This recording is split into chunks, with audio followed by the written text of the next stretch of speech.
தமிழகத்தில் வணக்கம். இந்த ஆளுநர் மாநில அரசின் கொள்கைகளுக்கு எதிரான சில செயல்களில் ஈடுபடுவது கடந்த ஆட்சியில் தொடர்ச்சியாக நடைபெற்றது. அது ஒரு பெரிய அரசியலாகவும் முன்னெடுக்கப்பட்டது. மத்திய அரசுக்கு எதிரான ஒரு அரசியலாக அது முன்னெடுக்கப்பட்டது கடந்த திமுக ஆட்சி.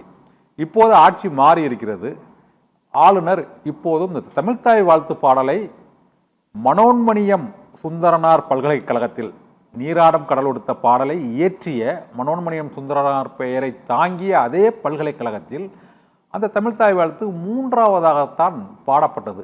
ஆனால் இது தொடர்பாக ஒரு அறிவிப்பு வெளியாகும் போது அம்மாநில அரசு நிகழ்ச்சிகளில் அந்த மாநில பாடல்களை முதலில் பாடலாம் என்று மத்திய அரசின் சுற்றறிக்கையை கடந்த 9ஆம் தேதி வெளிவந்த நிலையில் இப்போது அந்த நிலை எடுத்ததற்கு என்ன காரணம்? இதில் உயர்கல்வித்துறை அமைச்சர் மற்றும் அந்த சட்டமன்ற உறுப்பினர்கள் அந்த நிகழ்ச்சியை புறக்கணித்திருக்காங்க. இது இந்த மாநிலத்தில் ஆளுநர்கள் நிகழ்ச்சிகளில் இந்த மாநில மொழி பாடல்களை பாடுவதில் என்ன சிக்கல் இருக்குது? அதில் ஏதோ அரசியல் இருக்குதா நீங்கள் ஃபீல் பண்ணுறீங்களா?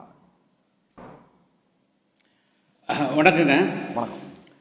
நீராறும் கடலெடுத்த நிலமிடந்த கிளிலரும் சீராறும் வதனமதில் திகழ்வரத கண்டமதில் என்று ஏறக்குறைய அரை நூற்றாண்டு காலத்துக்கு மேலாக நாமெல்லாம் பள்ளிகளில், கல்லூரிகளில், பொது நிகழ்ச்சிகளில் நாமே பாடியிருக்கிறோம், பாட கேட்டிருக்கிறோம். இந்த பாடல் ஒட்டுமொத்த தமிழ் மக்களிடத்திலே மிகப்பெரிய அளவிற்கு ஒரு எழுச்சியை உருவாக்கிய பாடல் இந்த பாடல். இதன் மூலமாக தமிழ் மக்களை, உலகெங்கிற்குடி தமிழ் மக்களை ஒன்றிணைத்த பாடல் இந்த பாடல். நம்மை பொறுத்த மட்டிலும் கடந்த 50 ஆண்டு காலத்தில் தமிழகத்தினுடைய எந்த அரசு நிகழ்ச்சியாக இருந்தாலும் கூட நீராறும் கடலுத்து என்ற பாடலோடு தான் துவங்கப்படும். ஆனால் அது இந்த ஒரு மிக முக்கியமான தமிழ்த்தாய் வாழ்த்து அரசாங்கத்தினுடைய ஒரு பாடலாக அறிவிக்கப்பட்ட பிறகு அண்மை காலமாக இது ஒரு சர்ச்சைக்குரிய விஷயமாக ஆக்கப்பட்டிருக்கிறது. இது ஒரு அரசியலாக்கப்படுகிறது. இது எந்த விதத்திலேயும் ஏற்புடையது அல்ல. முதல்ல தமிழ்நாட்டில் நடக்கக்கூடிய நிகழ்வுகள், அது மாநில அரசனுடைய நிகழ்வுகளாக இருந்தாலும் சரி, மத்திய அரசனுடைய நிகழ்வுகளாக இருந்தாலும் சரி, ஏன் இந்த மாநில மக்களுடைய உணர்வுகளை மதித்து அதை பிரதிபலிக்கக்கூடிய வகையில் இந்த மாநிலம் ஏற்றுக்கொண்டிருக்கக்கூடிய இந்த பாடலை பாடுவதற்கு என்ன சிக்கல் என்று தெரியல. அதாவது நம்ம தேசிய கீதம் பாடக்கூடாது என்றோ வந்தே மாதரம் பாடக்கூடாது என்று சொன்னால் அது வேறு பிரச்சனை. ஆனால் தமிழ்நாட்டில் இருக்கின்ற பொழுது தமிழ் மக்களுக்கு, தமிழ் மொழிக்கு, தமிழ் மக்களுக்கு, தமிழ் மண்ணுக்கு ஒரு முக்கியத்துவம் கொடுக்கக்கூடிய அந்த பாடலை, அது அனைவராலும் ஏற்றுக்கொள்ளப்பட்ட பாடலை ஏன் 2ஆம் இடத்துக்கு 3ஆம் இடத்துக்கு தள்ளப்படுது அப்படிங்கிறது தெரியல. இதுல இப்பொழுது இருக்கக்கூடிய ஆளும் கட்சியை பொறுத்த மட்டிலும் நீங்க கடந்த ஒரு பாரத பிரதமர் அவர்களை சந்தித்த போது தமிழ்த்தாய் வாழ்த்துக்கு முக்கியத்துவம் கொடுக்கணும் அப்படின்னு சொன்ன மாதிரி எல்லாம் செய்திகள் பார்த்தோம். ஆனால் அது போதாதுங்க. இப்பொழுது மனோன்மணியம் சுந்தரலிங்கனார் அவர் தான் இந்த பாடலினுடைய ஆசிரியர். அவர் தான் இதுக்கெல்லாம் கர்த்தார்.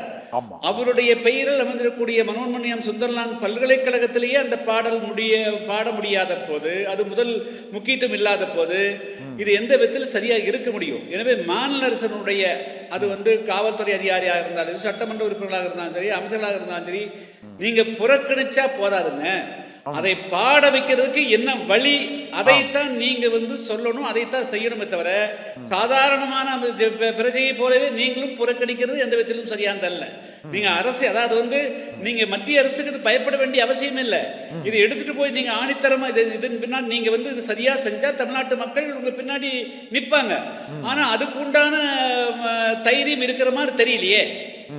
இப்போ இது ஆளுநர் இந்த பாடல் தொடர்பாக அவங்க ஒரு 3-4 நாட்களுக்கு முன்பாகவே அந்த துணைவேந்தர் அந்த நிகழ்ச்சியை அறிவிச்சிட்டாரு. நாங்கள் 3வது தான் தமிழ்த்தாய் வாழ்த்து பாட முடியும் என்று அவர் அறிவித்து விட்டார். அதனால் இதை தற்செயலாக நடந்த நிகழ்வாகவும் எடுத்துக்கொள்ள முடியாது. இந்த அரசு இந்த ஆளுநருக்கு எதிராகவோ அல்லது மத்திய அரசுக்கு எதிராகவோ ஒரு கடுமையான நிலையவோ அல்லது ஒரு அரசியலாக அதை ஆக்குவதற்கோ தயங்குவதா ஃபீல் பண்ணுறீங்களா? அது கடந்த ஆட்சியை விட இந்த ஆட்சியில் மத்திய அரசையோ ஆளுநரையோ எதிர்ப்பதில் இவங்க ஒரு சாஃப்ட் கார்னர் அப்ரோச் தான் பயன்படுத்துகிறாங்கன்னு பார்க்குறீங்களா? இல்லை, இது வந்துங்க, இதை மத்திய அரசுக்கு எதிராகவும் கொண்டு போய் நிறுத்த வேண்டிய அவசியம் இல்லை, மாநில அரசு ஆளுநருக்கு எதிராகவும் கொண்டு போய் நிறுத்த வேண்டிய அவசியம் இல்லைங்க. ஆ இதை தமிழ்நாட்டு மக்களுக்கான உரிமை என்ற அடிப்படையில், தமிழ்நாட்டு மக்களுடைய பிரச்சனை என்ற அடிப்படையில் அதை முன்னுரிமைப்படுத்தணும் தவிர இதை நம்ம கான்ஃபரன்டேஷனை கொண்டு போக வேண்டியதில்லை.